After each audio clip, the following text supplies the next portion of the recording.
Nous avons demandé que le président Bazoum soit libéré immédiatement. Nous demandons au comité du chef d'état-major des armées d'activer immédiatement la force d'attente de la CEDEAO. De son côté, la France étudiera toute demande d'appui militaire à la CEDEAO.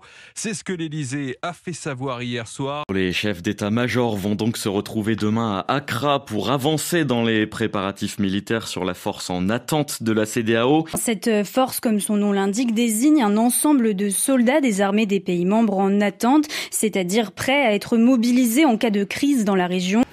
Moi je dis que dans toute guerre, on nous cache l'histoire et on nous cache les intérêts. Et je voudrais pouvoir expliquer les deux qui me semblent vraiment fondamentaux et totalement occultés dans la version officielle des médias. Quand il y a eu un président élu au Mali qui s'appelait Modibo Keïta, qui voulait l'indépendance de son pays, le développement et mettre fin à la pauvreté, qu'est-ce que la France a fait? Elle a soutenu un coup d'État sanglant de Moussa Traoré.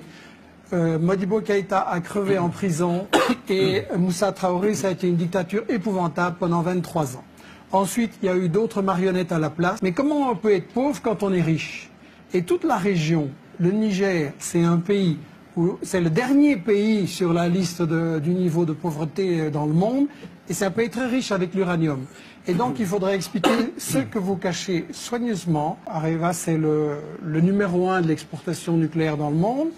Le Niger, c'est celui qui procure tous les revenus qui permettent à Areva et aux firmes qui travaillent avec elle, Alstom, Suez, Bouygues et tout ça, de gagner énormément d'argent.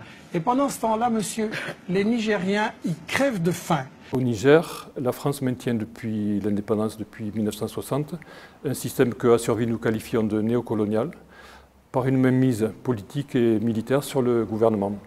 Depuis l'indépendance, la France a fait et défait les gouvernements. Chaque fois qu'un gouvernement du Niger demande un prix plus élevé de l'uranium ou bien demande simplement l'application des lois en matière fiscale, en matière sociale, la France fait pression, s'arrange pour faire en sorte que le gouvernement baisse ses prétentions ou bien suscite la dissidence et obtient un changement de gouvernement avec un gouvernement plus proche de ce qu'elle souhaite. Anamani Diori au Niger, par exemple, le jour où il est venu l'idée de vendre de l'uranium à autre chose que la France, il a été débarqué immédiatement. Si vous regardez les grands enjeux du monde, le jour où les promoteurs de la démocratie, les Américains, appliqueront à l'échelle de la planète la règle de la démocratie, un homme, une voix, vous viendrez me chercher, mais je crois que je ne serai plus là. Et donc vous allez voir que tout ce que je vais vous expliquer maintenant de la France-Afrique, ça a été un jeu depuis 40 ans qui a consisté en permanence, par toutes sortes de moyens politiques, économiques, barbouzards ou idéologiques, de faire retomber en permanence l'Afrique dans ce niveau-là.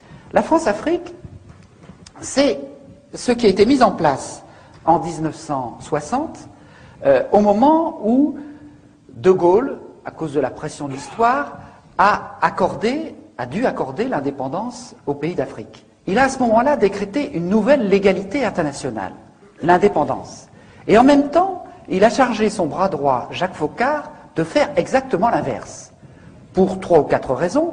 D'abord, pour maintenir le rang de la France à l'ONU avec un cortège d'États clients, pour maintenir l'accès aux matières premières stratégiques, le pétrole, l'uranium, ou aux matières premières juteuses comme le bois, le cacao, etc., pour maintenir le financement de la vie politique.